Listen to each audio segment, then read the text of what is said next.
រឿងកំ pl ែងប៉ូលីសឆ្មាតុលាការឆ្កែសំណុំរឿងគ្រូជោគជ័យនិងសិស្សជោគជាំ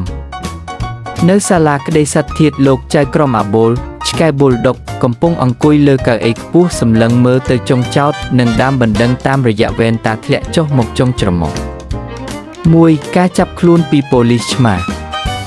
មន្ត្រីប៉ូលីសឆ្មាអាញ៉ុំដើរចូលមករួចរាយការណ៍បណ្ដាច្បូតសម្អាតពុកមាត់បណ្ដាជំរាបសួរលោកតុលាការ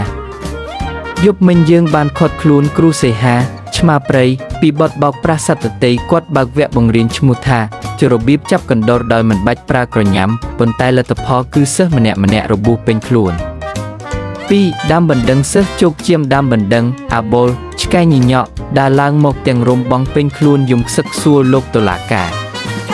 គ្រូសេហាប្រាប់ថាបើចង់ជោគជ័យត្រូវហ៊ានលះបង់គាត់ឲ្យខ្ញុំទៅអង្គុយស្មាធិមុខរុនកណ្ដុររលូរួចស្រែកថាក៏ខ្ញុំគឺជាមហាសេដ្ឋីកណ្ដុរចុងក្រោយកណ្ដុររលូមួយហ្វូងចេញមកដេញខំខ្ញុំឡើងសុសសាច់នេះលទ្ធផលជោគជ័យ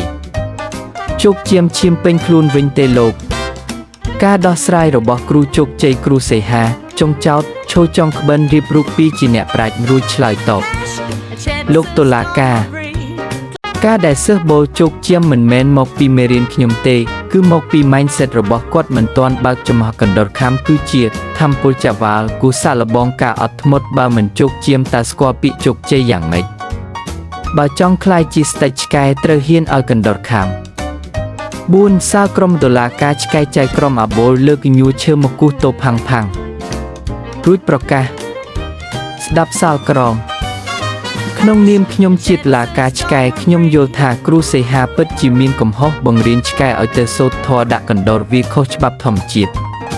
ទោះកំហុសគ្រូសេហាត្រូវពិន័យឲ្យទៅដេកក្នុងទ្រុងមាន់រយៈពេល3យប់ដើម្បីរៀនពីភាពជោគជ័យរបស់មេមាន់ដែលការពីកូន